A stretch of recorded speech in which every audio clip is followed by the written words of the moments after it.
अगर हम आपसे ये सवाल पूछें कि भारत के पहले प्रधानमंत्री का नाम क्या था, तो आप यही कहेंगे कि देश के पहले प्रधानमंत्री पंडित जवाहरलाल नेहरू थे। भारत के छोटे से छोटे स्कूल और बड़ी से बड़ी यूनिवर्सिटी के छात्र यही जवाब देंगे, क्योंकि बचपन से ही भारत में स्कूल की किताबों में यही इतिहास पढ़ाया गया है। आपकी कोई गलती नहीं है, लेकिन यह बात पूरी तरह सच नहीं है। सच यह है कि पंडित जवाहरलाल नेहरू से भी पहले भारत की पहली आजाद सरकार के पहले प्रधानमंत्री नेताजी सुभाष चंद्र बोस थे। शायद आपको इस बात पर यकीन नहीं होगा, लेकिन इसमें आपकी कोई गलती नहीं है। आजाद भारत में सरकारों ने कुछ खास किस्म के इतिहासकारों को ही मान्यता दी और इन इतिहासकारों ने भारत के इतिहास से जुड़ी बहुत सारी महत्वपूर्ण घटनाओं को आपसे छुपा लिया।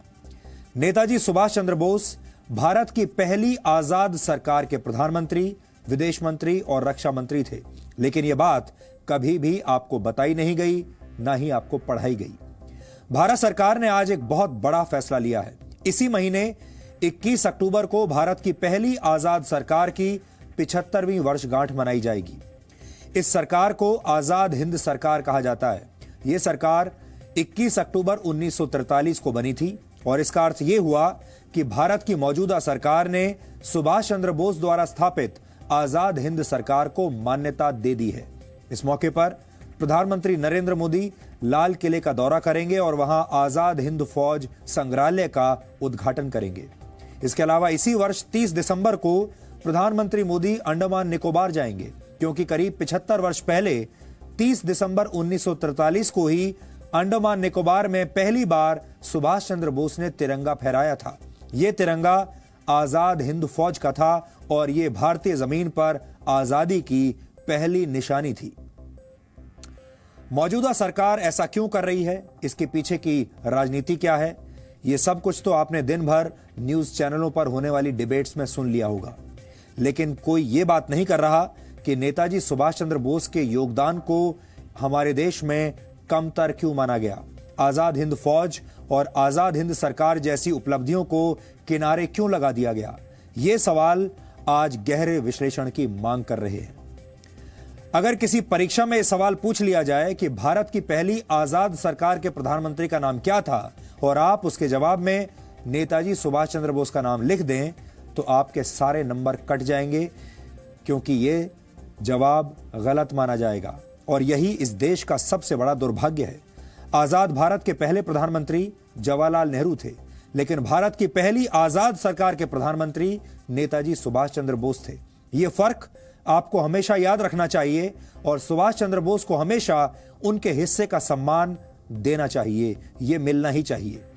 भारत की पहली आजाद सरकार की स्थापना और उसकी घोषणा सुभाष चंद्र बोस ने 21 अक्टूबर 1943 को की थी। इस घोषणा के तुरंत बाद 23 अक्टूबर 1943 को आजाद हिंद सरकार दूसरे विश्व युद्ध के मैदान में उतर गई थी। आजाद हिंद सरकार के प्रधानमंत्री नेताजी सुभाष चंद्र बोस ने ब्रिटेन और अमेरिका के खिलाफ युद्ध का ऐलान कर दिया था। उस वक्त 9 देशों की सरकारों ने सुभाष चंद्र बोस की सरकार को अपनी मान्यता दी थी। जापान ने 30 अक्टूबर 1943 को आजाद हिंद सरकार को मान्यता दी। उसके बाद जर्मनी, फिलीपींस, थाईलैंड, मंचूरिया और क्रोएशिया ने भी आजाद हिंद सरकार को अपनी मान्यता दे दी। आजाद हिंद सरकार ने जापान सरकार के साथ मिलकर म्यांमार के रास्ते पूर्वोत्तर भारत में प्रवेश करने की योजना बनाई थी। सुभाष चंद्र बोस ने बर्मा की राजधानी रंगून को अपना हेडक्वार्टर बनाया और तब वहां जापान का कब्जा हुआ करता था।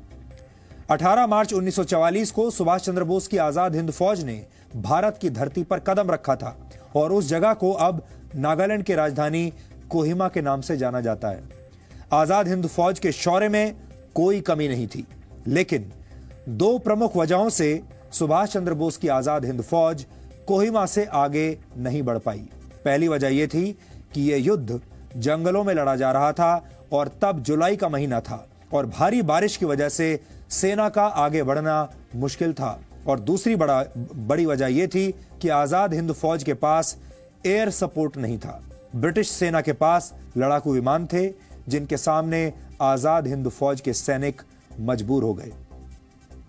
अगस्त 1945 में जापान के हिरोशिमा और नागासाकी में अमेरिका ने परमाणु बम से हमला कर दिया, जिसके बाद जापान ने सरेंडर कर दिया और यह सुभाष चंद्र बोस के लिए एक बहुत बड़ा झटका था।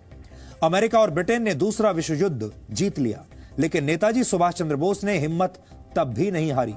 नेताजी आजादी के नए मिशन पर निकले थे, लेकिन यह कहा जाता है कि 18 अगस्त 1945 को ताइवान में हुए एक विमान हादसे में उनकी मृत्यु हो गई। हालांकि उनकी मृत्यु आज भी एक रहस्य है।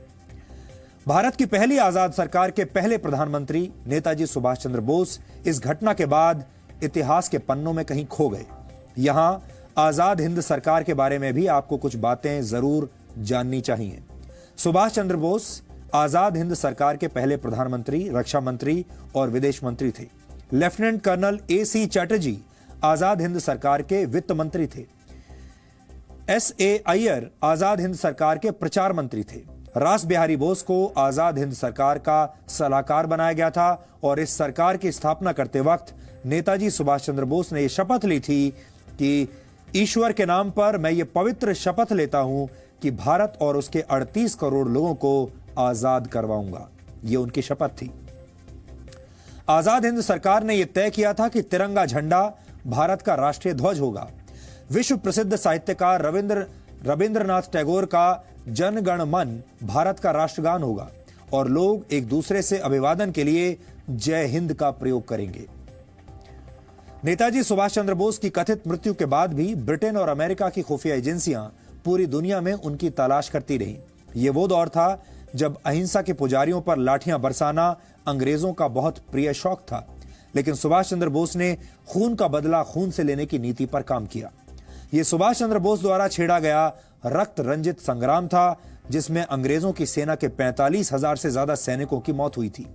बर्मा की जंग में अंग्रेजों की सेना सुभाष चंद्र बोस के चक्रव्यूह में इस तरह फंसी कि ब्रिटिश सेना के 10,000 से ज्यादा सैनिक बीमारियों का शिकार हो गए थे।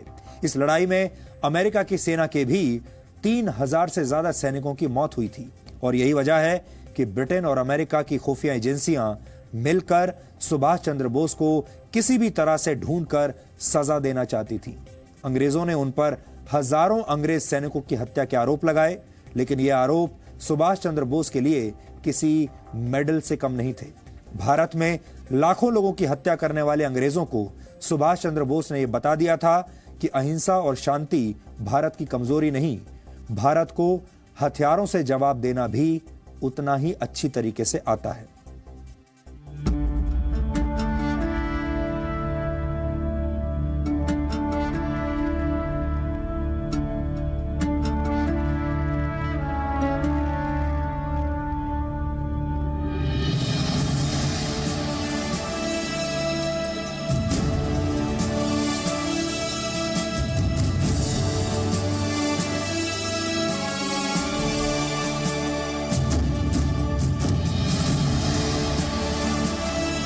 पहली बार तिरंगा एक आजाद सरकार के तौर पर नेताजी सुभाष ने 30 दिसंबर 1943 को इसी जगह पर फहराया था।